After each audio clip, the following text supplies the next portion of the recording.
يقول لماذا نتكلم أرد على فلان وفلان؟ السلامة ما يعدلها شيء.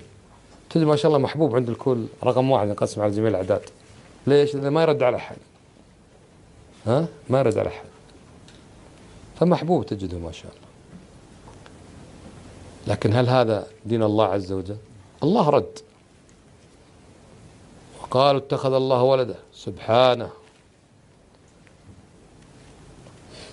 يد الله مغلولة غلت أيديهم ولعنوا بما قالوا بل يداه مبسوطتان ينفق كيف يشاء إنهم كانوا إذا قيل لهم لا إله إلا الله يستكبرون ويقولون أئن لتاركوا آلهة لشاعر مجنون.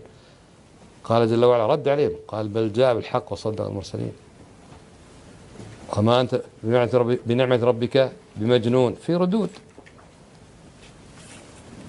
رد رب العالمين. النبي صلى الله عليه وسلم رد كثيرا حتى على الأخطاء العادية بأصحابه رد عليهم فرد. وعلى هذا سار الصحابة وأئمة الإسلام والمسلمين حماية للدين.